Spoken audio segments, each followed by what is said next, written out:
Les tressaillements d'agonie d'un monde donnèrent naissance au royaume mortel.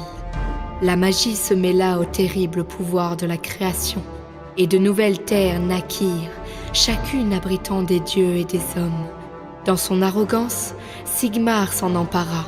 Sous ses ordres, de nouveaux empires émergèrent sur tous les continents, et les mortels ainsi que les dieux s'agenouillèrent devant son trône opulent.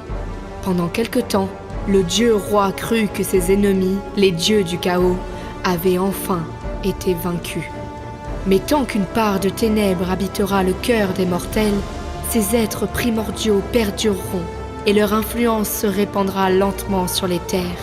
Comme toujours, les fous, les avares et les orgueilleux ouvrirent la voie, car les individus les plus présomptueux ou les plus frustrés sont enclins à conclure les pactes les plus terribles pour obtenir ce qu'ils convoitent.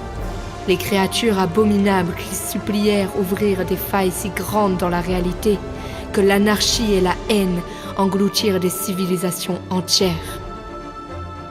Alors que sa glorieuse utopie s'écroulait autour de lui, Sigmar se détourna de son peuple et se réfugia à Azyr, le royaume des cieux, siège de son pouvoir.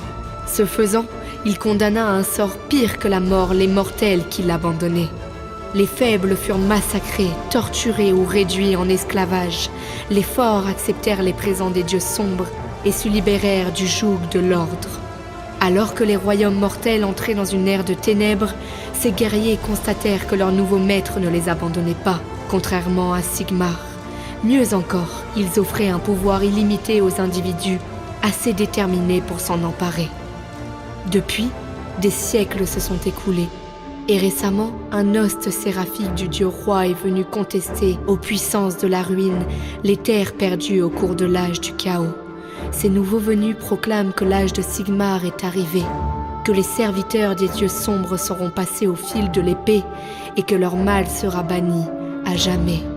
Cependant, les séides du chaos méprisent de telles affirmations et enragent d'être accusés de trahison par ceux-là même qui les ont abandonnés.